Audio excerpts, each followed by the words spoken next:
একবার নেতাকর্মীদের সাথে একবার দেখা হওয়ার, সেজন্য তারা এসেছেন। এই যে 4 বছর আন্দোলন সংগ্রাম হওয়ার পরে আপনাদের দাবি ছিল যে বেগম খালেদা জিয়ার মুক্তি এবং তার উন্নত দেশে উন্নত চিকিৎসা, যেটি তার সাংবিধানিক অধিকার, এবং আপনারা এই জন্য হরতাল, অবরোধ, নানা ধরনের সভা সমাবেশ করেছেন। কিন্তু তার এই 4 বছর পর আজ তিনি যাচ্ছেন, কতটুকু আশাবাদী বেগম খালেদা জিয়া সুস্থ হয়ে আবার এসে আপনাদের নেতৃত্ব দিতে পারবেন?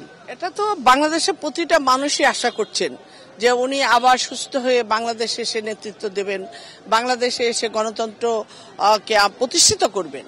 যে গণতন্ত্র হারিয়ে গিয়েছিল, যে গণতন্ত্রের জন্য আজকে আমাদের ভারপ্রাপ্ত চেয়ারম্যান তারেক রহমান শুধু লন্ডনে বসে প্রতিটি গ্রামে গঞ্জে সাধারণ মানুষের সঙ্গে কথা বলছেন, ঐক্যবদ্ধ করেছেন, এবং ছাত্র জনতার মাধ্যমে 5ই আগস্ট আবার নতুন করে একটা বাংলাদেশ গড়ার স্বপ্ন নিয়ে এদেশে লক্ষ লক্ষ ছেলেরা প্রাণ দিয়েছে।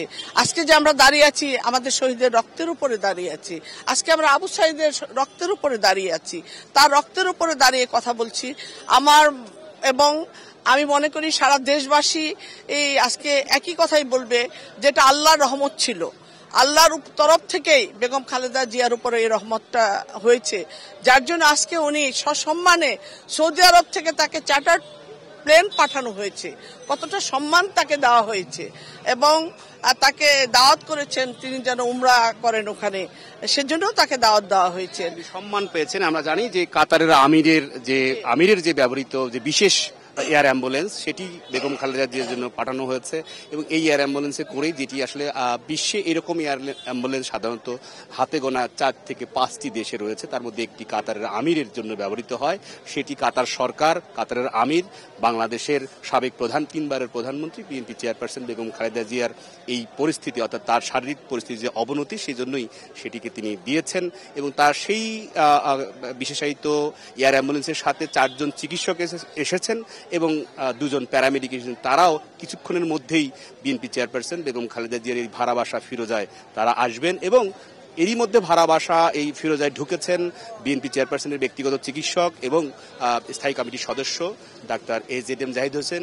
এবং আজকের এই তার সাথে চিকিৎসার জন্য তিনি যে লন্ডনে যাচ্ছেন, তার সাথে ডাক্তার শাহাবুদ্দিন তালুকদার সহ যে 6 জন চিকিৎসক যাবেন, তারা যাওয়ার অর্থাৎ রওনা দেবেন 8টার সময়। কিন্তু তার আগে তারা আরেকবার বেগম খালেদা জিয়ার শারীরিক পরীক্ষা নিরীক্ষা করবেন, যার মধ্য দিয়ে শেষ মুহূর্তের তার শারীরিক পরিস্থিতি তারা দেখবেন।